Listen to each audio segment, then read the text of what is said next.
प्रणाम, नमस्कार। आप सब कैसे हैं? भक्ति सागर यूट्यूब चैनल में आपका हार्दिक अभिनंदन और स्वागत है।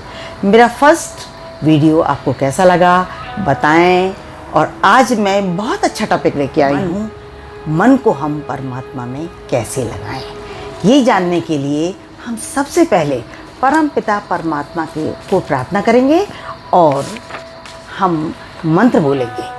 गजाननं भूतगणाधिसेवितं कपित्थजम्बूफलचारुभक्षणम् उमासुतं शोकविनाशकारकं नमामि विघ्नेश्वरपादपङ्कजम्। आदौ रामतपोवनादिगमनं हत्वा मृगं काञ्चनं वैदेहीहरणं जटायुमरणं सुग्रीवसम्भाषणं बालीनिर्दलं समुद्रतरणं लङ्कापुरी दाहनं पाश्चाद्रावण कुम्भकर्णहननम् एतद् श्रीरामायणम्।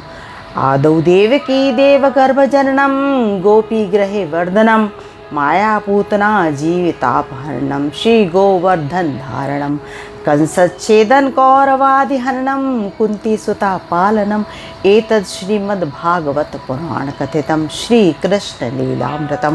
हे रामा पुरुषोत्तमा नरहरि नारायणाय केशवाय गोविंदा गरुड़ध्वज गुणनिधि दामोदराय माधवा। हे कृष्णा कमलापते यदुपते सीतापते श्रीपते वैकुंठाधिपते चराचरपते लक्ष्मीपते पाहि मां। कृष्णाय वासुदेवाय हरये परमात्मने प्रणतक्लेशनाशाय गोविंदाय नमो नमः। सच्चिदानंदरूपाय विश्वोत्पत्त्यादिहेतवे तापत्रय विनाशाय श्री कृष्णाय वयं नमः। हम अपना मन भगवान में कैसे लगाएं, क्योंकि मन ही बंधन और मन ही मोक्ष का कारण है। मन की गति अधोगति यानी नीचे की ओर जाने की होती है, जैसे नल का पानी नीचे जाता है। और इस मन को हमें ऊर्ध्वगामी बनाना है। तो ऊर्ध्वगामी बनाने के लिए जैसे पानी को ऊपर टंकी में चढ़ाने के लिए यंत्र की आवश्यकता होती है, ऐसे ही मन को ऊर्ध्वगामी बनाने के लिए प्रभु के मंत्र की आवश्यकता होती है। गुरु द्वारा प्रदत्त गुरु मंत्र ही मनुष्य को परमात्मा से मिला सकता है और ऊर्ध्वगामी बना सकता है। हमें अभ्यास द्वारा प्राप्त करना पड़ता है। करत करत अभ्यास ते जड़मति होत सुजान रसरी आवत जातते सिल पर परत निशान। क्योंकि जब हम सतत निरंतर अभ्यास करते रहेंगे तो हम पा सकते हैं और मन को कंट्रोल में कर सकते हैं। क्योंकि मन विषयों में भागता है। 5 ज्ञानेंद्रियां, 5 कर्मेंद्रियां, 5 विषय। मन सदैव विषय चिंतन में लगा रहता है। काम, क्रोध, लोभ, मोह, अहंकार, इनमें फंसा हुआ है मन। कभी किसी विषय के चिंतन में, कभी किसी विषय के चिंतन में। तो हमें भगवान के सुमिरन में मन को जब हम लगाएंगे तब हम परमात्मा को पा सकते हैं। क्योंकि विषय से मन को हटाना पड़ेगा, वृत्ति को पलटना पड़ेगा, वृत्ति को भोग से योग में लाना पड़ेगा। क्योंकि नज़र बदलने से नज़ारे बदल जाते हैं और कश्ती का रुख बदलने से किनारे बदल जाते हैं। ऐसे ही हमें भी अपनी कश्ती का रुख बदलना पड़ेगा और हम जो बहिर्मुखी हैं उसे अंतर्मुखी बनाना पड़ेगा। और हमें परमात्मा के सानिध्य में रहना पड़ेगा। इसलिए कहा गया है, तेरा राम जी करेंगे बेड़ा पार, उदासी मन काहे को करे, काहे को करे रे, काहे को करे। तेरा राम जी करेंगे बेड़ा पार, उदासी मन काहे को करे। डोरी सौंप के तो देख एक बार, उदासी मन काहे को करे। तो कह रहे हैं कि भक्ति व्यसन बन जाए।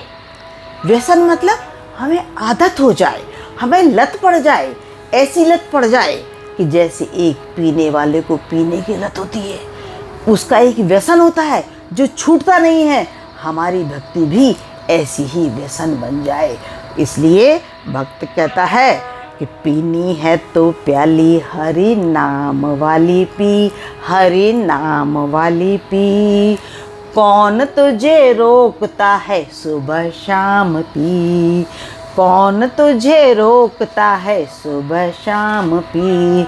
मीरा ने पी तो कमाल हो गया जी, कमाल हो गया।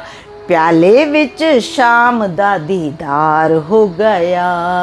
पीनी है तो प्याली हरि नाम वाली पी, हरि नाम वाली पी। कौन तुझे रोकता है सुबह शाम पी। शबरी ने पी तो कमाल हो गया जी, कमाल हो गया। बेरों विच राम दा दीदार हो गया, हाँ हाँ बेरों विच राम दा दीदार हो गया। पीनी है तो प्याली हरि नाम वाली पी, हरि नाम वाली पी।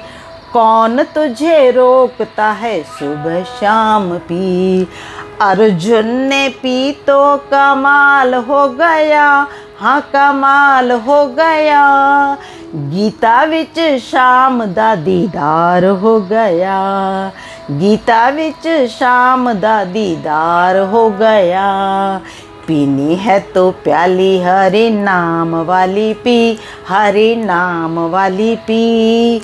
कौन तुझे रोकता है सुबह शाम पी। अहिल्या ने पी तो कमाल हो गया जी, कमाल हो गया। पत्थर विच शाम दा दीदार हो गया, हाँ हाँ पत्थर विच शाम दा दीदार हो गया। पीनी है तो प्याली हरि नाम वाली पी, प्रभु नाम वाली पी। कौन तुझे रोकता है सुबह शाम पी। इसलिए भगवत नाम की प्यालियाँ भर भर के पिए, भगवान के रस में डूबे रहें, परमात्म तत्व में खो जाएं। कैसे? जैसे कि एक महिला अपने प्रेमी से मिलने के लिए जाती है तो उसे भान नहीं है, बस वो चलती जा रही है क्योंकि उसका ध्यान अपने प्रेमी में है। तो वो किसी संत को वो ठोकर मारती है और चली जाती है। जब वह रिटर्न शाम को आती है तो वो संत को प्रणाम करती है। तो संत कहते हैं, भाई सुबह तो तुम चली गई मुझे ठोकर लगा के, तब तो तुमने ध्यान नहीं दिया, ऐसे कैसे, और अब तुम प्रणाम कर रही हो। तो वो महिला बोलती है, वो लेडीज़ बोलती है कि सुबह मेरा ध्यान मेरे प्रेमी में था क्योंकि मैं उससे मिलने जा रही थी। ये सुनकर उस संत को ज्ञान आया, वैराग्य आया कि बताइए, जब एक सामान्य महिला प्रेमी से मिलने के लिए जा रही है तो संसार को भूल जाती है, फिर हम उस परम पिता परमात्मा के लिए इस संसार में कैसे बैठे हैं। हमें भी उस संसार को भूलना चाहिए, अपना ध्यान, अपना योग परम पिता परमात्मा से लगाना चाहिए। जैसा मीरा ने लगाया, प्रहलाद ने लगाया, ध्रुव जी ने लगाया, नामदेव ने लगाया, सदना कसाई लगाया, क्योंकि इनकी भक्ति में द्वैत नहीं था। ये अनवरत भक्ति में लगे रहे थे। परमात्मा तत्व की प्राप्ति तभी होती है जब भक्ति पराकाष्ठा पर पहुंच जाती है, अनवरत होती है और भक्त और भगवान में भेद खत्म हो जाता है। द्वैत खत्म होकर अद्वैत जब होता है तभी परमात्मा की प्राप्ति होती है। तो हमें वहाँ तक पहुँचना है, अपनी भक्ति को श्रेष्ठतम बनाना है, और ये हम मंत्र के द्वारा ही कर सकते हैं।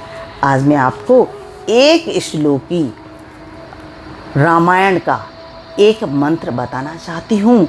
यदि आपके समय, आपके पास रामायण पोथी पढ़ने का समय नहीं है, समयाभाव है, और आप यदि स्वस्थ नहीं हैं, आप सिटिंग नहीं कर सकते हैं, बैठ नहीं सकते हैं, तो आप एक श्लोकी रामायण का मंत्र बोलकर भगवत प्राप्ति सहज कर सकते हैं।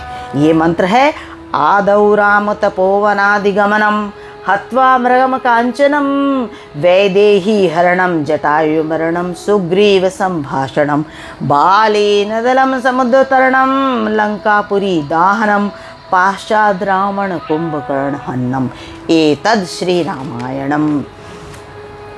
वास्तव में ये एक श्लोकी रामायण का प्रारंभिक भाग है जो संपूर्ण रामायण की कथा को संक्षेप में प्रस्तुत करता है। इसमें बताया गया है कि राम का वनगमन और मरीच रूपी स्वर्ण मृग का हरण, सीता हरण, जटायु का बलिदान और सुग्रीव से मित्रता, बाली का वध, समुद्र पार करना और लंका का दहन करना, रावण और कुंभकर्ण का वध, ये पूरी रामायण का संक्षेप है, सार है इस मंत्र में।